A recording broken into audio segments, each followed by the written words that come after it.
Hello everybody, this is Cheri at DJ Sundries, and today we are going to make yet another tag. I am really excited about this tag because I'm doing something very non-traditional for me and for anybody really, but I have seen the Christmas trees in lots of different colors this season, and I decided that for this, which is really the last tag that I made for the set of 20, that doesn't mean that's the last tag I'm going to make for the series of videos, but it is the last tag that I made for the set of 20, and I wanted to do a watercolor card. So we actually cut our own tag sets for this series, and it was cut using this Framelets Tim Holtz set, and it's number 658784, and we're going to be using this largest tag in the series. Now we also have a bunch of the little eye hole things cut out, which I may or may not use. I did not, for the other tags that I made in this set, did not use them, but I had prepped them as if they were ready, and I sprayed them. I had originally sprayed them with, I believe it was maybe Tree Lot or fresh balsam mica spray. And then when I kind of played with it and changed my thought process, I decided to use Hocus Pocus over the top. So we'll just decide as the tag goes on if I want to use that. So I've got my tag base on the back. I've got the to and from stamp, just like we have for the rest of the series. And so now we're going to have to do just a little bit of prep work.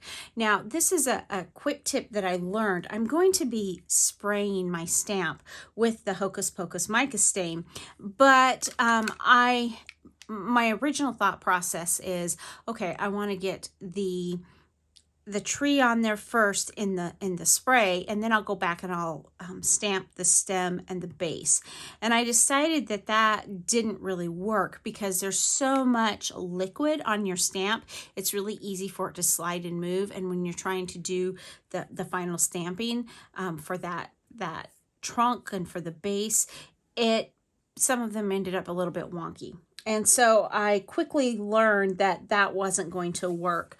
The other thing that I didn't really plan on doing initially was putting a sentiment on it. But due to the size of the stamp that I'm using, I decided I needed a sentiment. So we're going to set up our stamp first as if so that I can lay it out so I know exactly what goes where. So I'm going to open up my stamp platform and I'm going to put my tag in there first and foremost. So we've got the tag in there. And so now I want to lay out my stamps on the tag. So the sentiment that I'm using is this Merry Christmas sentiment. And it is from this year's 2022 holiday sketchbook stamp set from Tim Holtz. So that is going to be my main or my only sentiment. And then the tree that I'm using is one of the bottle brush trees from the bottle brush tree stamp set. So I'm just going to position this the way I want to see it. And I think I'm going to want it to be something like this. So now that it's positioned, I know that the first step that I want to do is stamp the sentiment and make sure it's nice and straight. Like that looks about, nope, that's down. There we go. Just like that. And I'm actually going to get my head in the frame because I think we're kind of going wonky here. There we go. That's better. So we've got that. So now I'm just going to close my stamp press door over the top and pick up that stamp with that. So that is going to be the very first step. Now the ink that I'm choosing to use on this particular step is the archival ink from Hickory Smoke. So I want to use that. And then that's the only archival ink that I'm going to use. But we're going to go ahead and ink up our stamp. Now, I like using a stamp press. For most of this tag, it probably isn't that important because most of the images stamp the first time. And you get enough of an impression that you're fine. However, in case it doesn't, you definitely want to have a stamp press so that you can go back and restamp it. So that's simple and on there quite easily. I'm just going to wipe that off with baby wipe, and then I'll pull it aside. to put away later. So now the next thing that I want to do is I want to now position once again my tree. Now for this particular tree, I wanted, or for this stamp tag, I wanted the largest tree in the set. You could get smaller trees and offset them, but I just wanted one simple tree. So that's about right. So I'm going to now close my door on that. And then I am going to take just a piece of simple washi tape. And I am going to cover, I needed a little bit bigger space than that, but I'm going to kind of mask off my washi tape or mask off the bottom of my tree with the washi tape. If you're mass producing these, just know that your tape gets a little gunky sometimes, and then it can leave that impression on. Now I'm really not being careful of this one because I know this is the only one I'm going to make. If I was making a lot of them, I would do a lot more because or I would be a lot more careful. I wouldn't do a lot more, but I would be very careful because I don't want to transfer that ink onto my stamp image onto my surface. So I can go back if I wanted to, and I'm actually going to, and kind of wipe that off a little bit. And actually I see that I made a mistake. So again, yes, everybody makes a mistake. I did not want to use hickory smoke for that. So we're going to start over. I'm glad I caught that before I stamped it. So actually what I want to use is frayed burlap. So I've got frayed burlap distress ink. Because you might worry that because I'm going to be laying so much water down on this that it would mess up the distress ink, but you'll see that the way that I do it, it actually doesn't, because the water, the cardstock itself, you maybe could have even done this with just good heavy stock. You may not have even needed watercolor, because as you'll see, the way the technique works, you really don't get water on the card itself until you apply the image. But again, I want to press this down a bit, make sure that I have a nice clean image. Now there is a little tiny bit right down here of the bottom. I think it's going to be fine. You'll see that when we do our next technique, it will be well covered. But I also am seeing that I have a little bit more stamping to do because that image wasn't quite as clean as I would have liked it to be.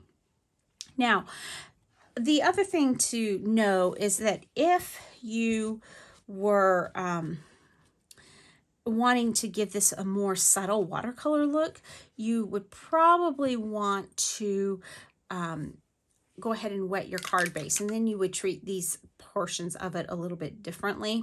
I wanted it to be semi-watercolored, but I was really going more for the property of the shimmer from the mica spray. So while we've been doing this video, the mica spray has already been just laying on its side, and I had already been shaking it prior to doing the video, but it was just laying on the side to keep that mica in there really well. And so now what I'm going to do is move this on camera just a little bit, and then I am just going to simply spritz my tree. Now, because this is the first time that I've used it, I may have to go back and do this one again, and that's okay. I'm really okay with that. But you see, it's very splotchy, and that's also okay, because now I'm just going to set it on my card. Now, I have to tell you, when I was doing this, I was a little bit afraid, well, these drops are going to drip onto my card, but they don't. They actually stay in place on the door of the stamp press without getting on. But if you're doing a lot of these, this is also where water or the spray can tend to get under between the door of your stamp press and the surface of your stamp, and so you have to be careful because it will slide around. So you can see in this particular one that I have a lot of my image, or a lot of my water, pulling to this side. That's okay. I think we're going to be okay. I'm going to go back over there and just kind of stamp it again. I'm going to kind of just lift it, see if I can give it a little bit of movement in there. Wasn't able to do a lot So I think because I don't like that stark contrast that's there, we are going to give it another spritz and stamp it again. Some of the pink or the purple color is moving down into the tree stand and into the actual, because I oversprayed, into the trunk, but it's a bottle brush tree. It's just fine. It's obviously not meant to be real anyway, being a purple. But there we have our tree. Now it looks a little bit wonky right now, but I'm just going to set that aside to dry on its own. I'm going to shift it just a little bit to kind of move some of that mica around, but I want to be careful because I don't want it to overrun. And then we're just going to set it aside and let it dry. That one's a tad messier than a lot of mine have been, but if you see the way this turns out on this particular tag, you can see that with the right amount of spray, you really get this fun effect. Now on the camera, it kind of picks it up as a little bit blotchy in here, but it actually is really sparkly and shimmery in there. And then I just took some ribbon and tied it on the top. So I just like how pretty this is. And at the end of the video, in the photos, I will give you a photo of this one. But once this is dried, I'll also put a photo of this one in here so that you can see how it went ahead and turned out after it dried. This is definitely one of the messier ones that I've made. So I'm kind of curious too to see if I end up liking this one. But the technique itself and the way this one turned out is perfect. And I love the way that it really isn't difficult. But it is definitely a pretty and yet a fun thing to do in a non-traditional Christmas tree. You could do as many green trees as you wanted to, but I wanted a purple tree. I mean, after all, I have to have some kind of a purple tag in my series, right? So I hope that you have enjoyed the main part of this series. I think we're going to end up with another video or two, depending on the time that I have between now and Christmas. And I also want to show you, if you want to use these tags as a gift, an idea to get it packaged up. So I hope that you are inspired to go out and make a few tags, whether they're simple, whether they're more complex, whatever you do, just get out and make and enjoy. It's so easy to get lost in it and kind of let some of your stress melt a little bit. So thanks so much for stopping by today. And remember, take some time to enjoy the little things. Have a great day. Bye.